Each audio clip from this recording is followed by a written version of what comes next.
My family emigrated to this great country of America in the 1970s. My dad had $70 in his wallet, a wife, and kids in tow.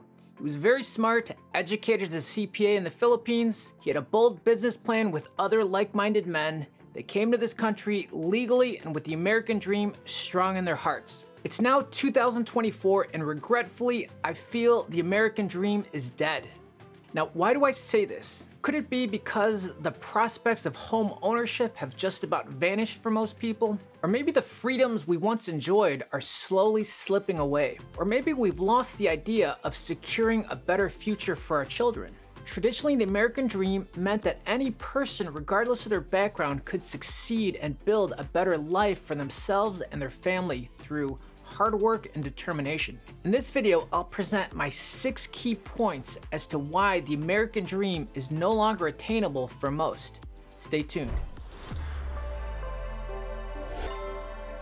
Hi, I'm Noel Lorenzana. I'm a CPA by profession, and I can honestly say that my family and I have been blessed to have lived the American dream. We came to this country legally as immigrants from the Philippines. My parents worked hard.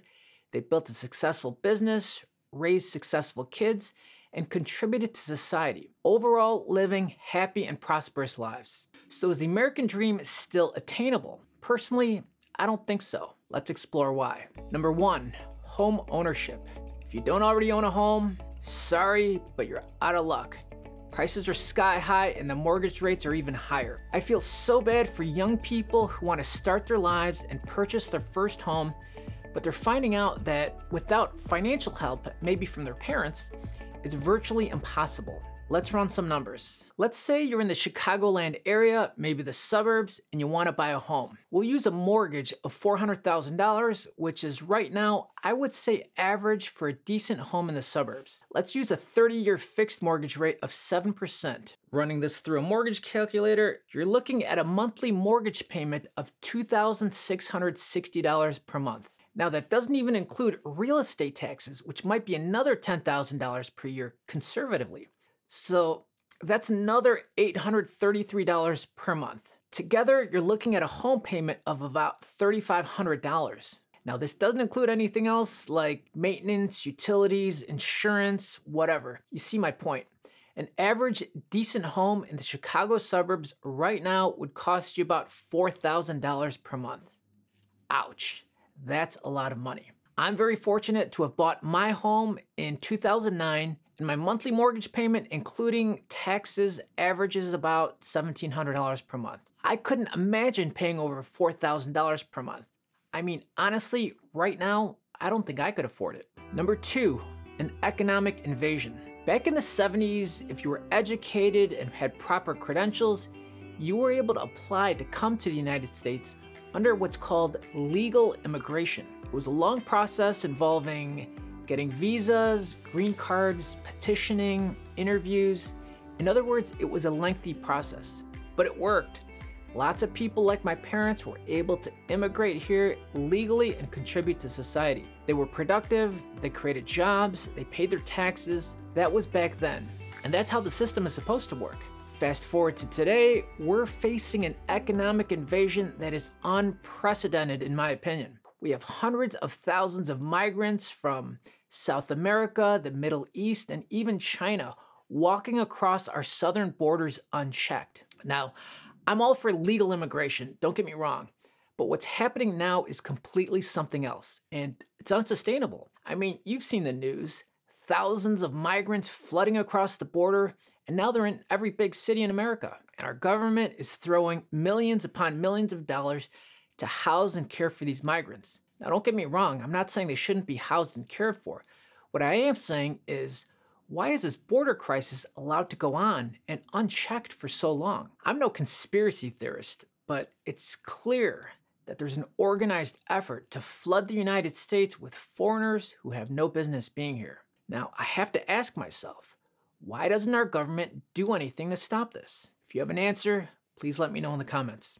Since they're not doing anything to stop this migrant invasion, it tells me that it might just be part of a plan. And what plan is that? I don't know. Have our key elected officials been bought and paid for? Are they out to destroy America?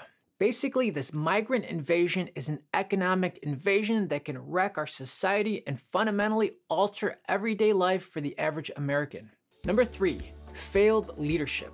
I've already touched on this already, but have our elected leaders failed us? I don't know. Some would say they have, but think about it. Shouldn't their priority right now be to secure our southern border? I personally don't get into politics, but for me, this has got to be the number one issue.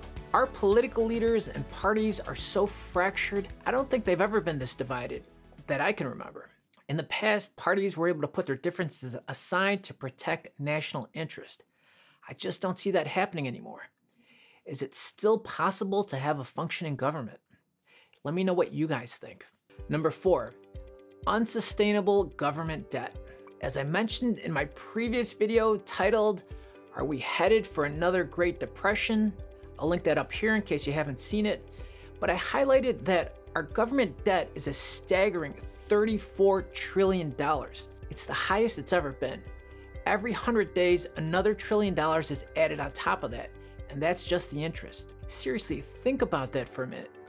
How are we ever going to pay that back? Our government has been spending money at an unsustainable rate, and history tells us there's only 2 ways out of this.